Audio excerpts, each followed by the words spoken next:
네, 내일부터 이제 5월 달이 시작이 됩니다. 5월이란 달은 봄의 계절의 절정이기도 합니다. 그래서 봄에는 많은 행사들도 있고 또 결혼식도 가장 많이 하는 달이 5월 달입니다.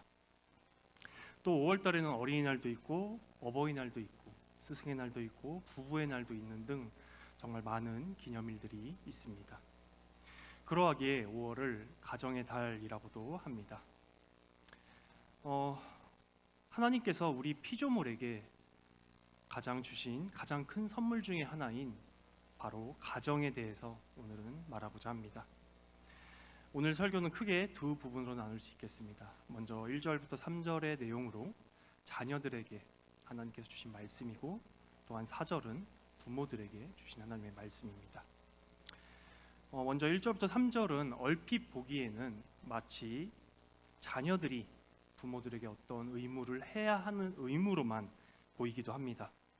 부모에게 순종하고 또한 어머니와 아버지를 공경하라라고 말씀이 있습니다. 하지만 이 안에는 이러한 권면도 있지만 또한 약속과 복음도 있습니다. 바울은 세 가지 형태로 자녀들에게 권면을 합니다. 먼저 첫 번째는 본성에 따르는 권면입니다. 1절에 너희 부모에게 순종하라, 이것이 옳으니라 라는 구절은 하나님께서 바로 모든 사람들의 마음 가운데 새겨 넣으신 자연법의 일부로, 즉 양심에 관한 것이라고 많은 학자들이 입을 모읍니다. 부모의 말을 잘 따라라 라는 이 말은 기독교 윤리에만 그치지 않습니다. 헬라 시대, 로마 시대, 그리고 우리 동양에선 유교 등 거의 모든 사회의 표준이 되는 그러한 행동이었습니다. 바울은 부모에게 순종하라는 이 명령이 단지 기독교에만 국한된 윤리가 아니라 바로 하나님께서 사람의 양심 가운데 넣으신 것이기 때문에 모든 사람이 다 지키는 윤리라고 1절에서 말하고 있습니다. 하지만 거기서 멈추지 않습니다. 바울은 바로 2절에 십계명을 가져와서 계명을 따라 지키라라고 말합니다. 2절입니다. 내 아버지와 어머니를 공경하라, 이것은 약속이 있는 첫 계명이니. 바울은 2절에서 출애굽기 20장 12절과 신명기 5장 15절의 내용을 자연스럽게 섞어 놓았습니다. 그 말씀들을 그대로 가져오지 않았습니다. 바울이 2절에서 십계명을 언급한 것은 바로 하나님께서 모든 사람들의 양심 가운데 부모에 대한 순종을 넣으셨는데, 그 중에 특히나 그리스도 안에 있는 사람들은 더욱 부모에 순종해야 함을 바울은 말하고 있습니다.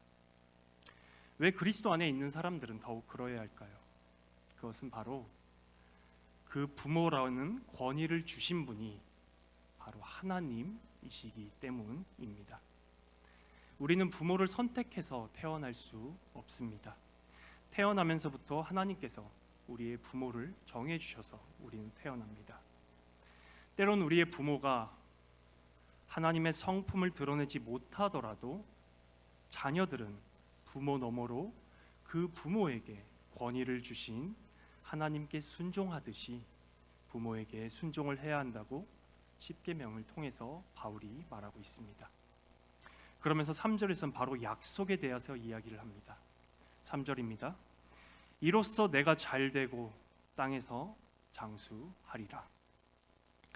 구약 시대에는 하나님의 이러한 언약적 축복들이 약속된 땅이나 혹은 그 안에서의 안전, 혹은 건강, 혹은 풍성한 수확 등과 긴밀하게 연결되어 있었습니다.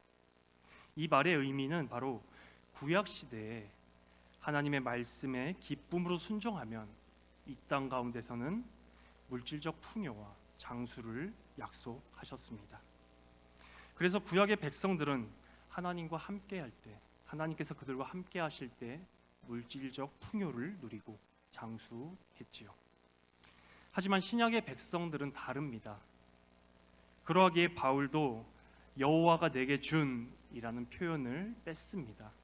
출애굽기 20장 12절에 보면 여호와가 내게 준 땅이라는 표현이 있습니다만 바울은 이 말을 뺐습니다. 왜냐하면 신약의 백성들은 이제 그리스도 안에 있기 때문입니다. 그리스도 안에 모든 것이 다 있기 때문입니다. 이것이 성경에서 말하는 가장 큰 축복입니다. 마태복음 7장 11절입니다. 너희가 악한 자라도 좋은 것으로 자식에게 줄 알거든 하물며 하늘에 계신 너희 아버지께서 구하는 자에게 좋은 것으로 주시지 않겠느냐. 여기서 원어로는 가장 좋은 것을 의미하고 바로 평행 본문인 누가복음에서는 명확하게 성령이라고 나와 있습니다.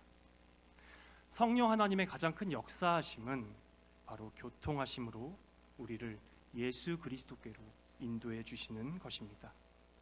따라서 바울은 3절에서 말하는 바가 바로 에베소서, 우리가 읽었던 본문인 에베소서 초반에 있는 1장 3절에 기록한 하늘에 속한 모든 신령한 복과 연결되어서 바로 그리스도 안에 있는 것을 말하고 있습니다. 에베소서는 이렇게 1장 3절에서 하늘에 속한 모든 신령한 복과, 또한 우리가 읽었던 6장 3절에 내가 잘되고 땅에서 장수하리라 라는 이 처음과 끝이 연결된 수미상관 구조를 가지고 있습니다.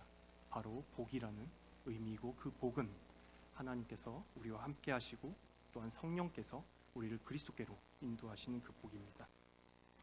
결국 바울은 1절부터 3절의 내용을 가지고 양심에 포함되어 있고, 또한 그리스도인에게만 주신 십계명에도 명시한 부모에게 순종함을 통해 그리스도 안에서 모든 것을 누리고, 또한 자녀들에게 복음을 전하라고 부모에게 말하고 있습니다.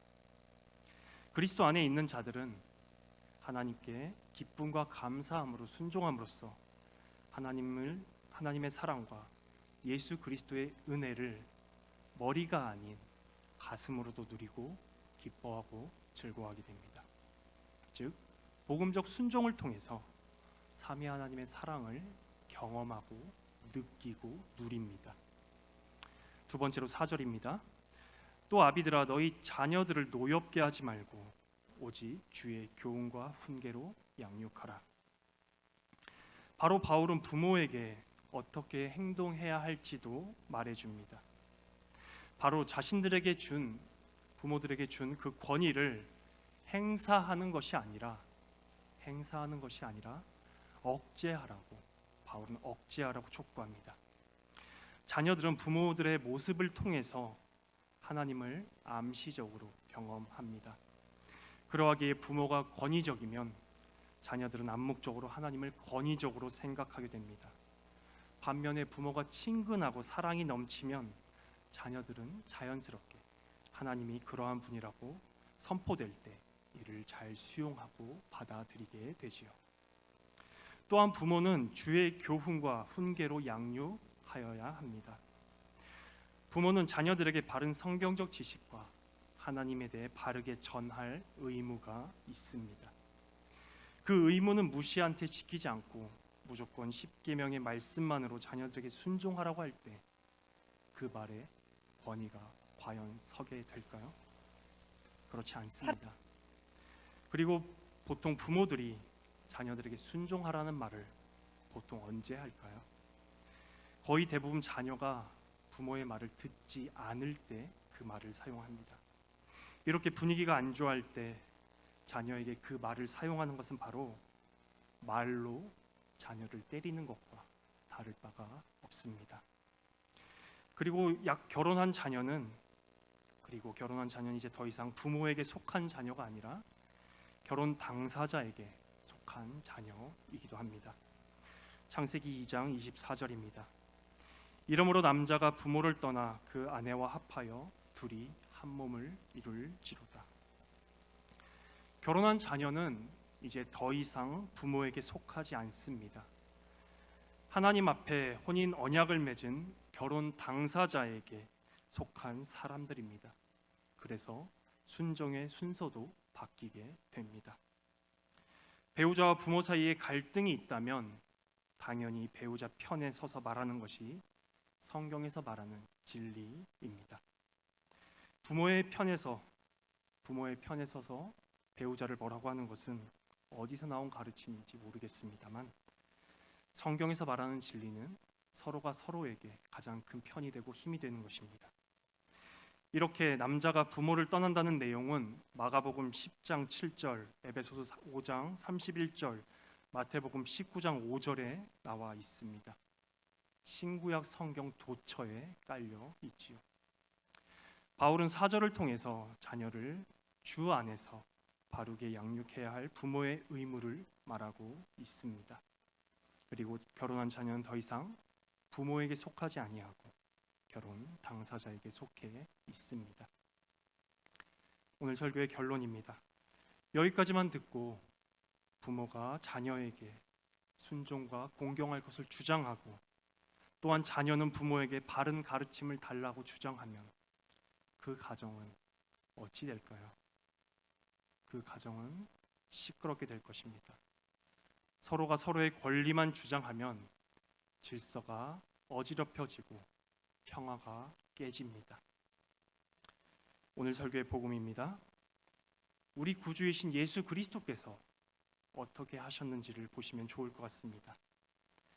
하늘 보좌에서 천국 백성들에게 혹은 천사들에게 혹은 모든 피조물들에게 찬송과 예배와 경외를 받으시며 무엇보다도 성부 하나님의 사랑을 충만히 누리시던 분께서 왜 육체로 이 땅 가운데 오셔서 하나님의 진노와 공의를 십자가에서 받으셨나요? 그리스도께서는 자신의 권리를 행사하지 않으시고 마치 우리를 사랑할 의무가 있으신 것처럼 우리를 사랑하셨기 때문에 하늘 보좌에서 이 땅 가운데로 내려오셨습니다.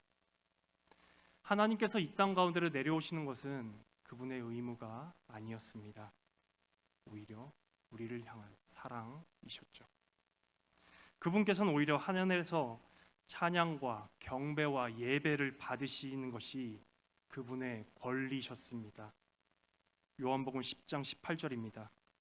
이를 내게서 빼앗는 자가 있는 것이 아니라 내가 스스로 버리노라.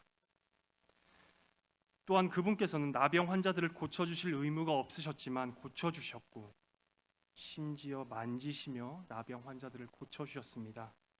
그러있기에 몸의 상처만이 아닌 마음의 상처까지도 낫게 하셨지요.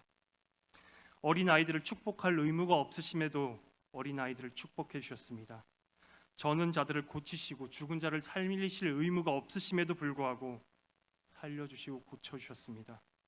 귀신을 쫓아내실 의무가 없으심에도 마치 의무가 있으신 것처럼 귀신을 쫓아내시고 한 사람의 삶을 그리고 그의 가족들의 품에 돌리셨습니다. 예수께서는 자신이 가지신 권리를 스스로 버리셨습니다.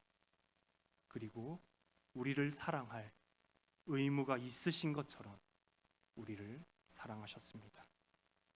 바로 이 지점이 그리스도의 아름다우심입니다.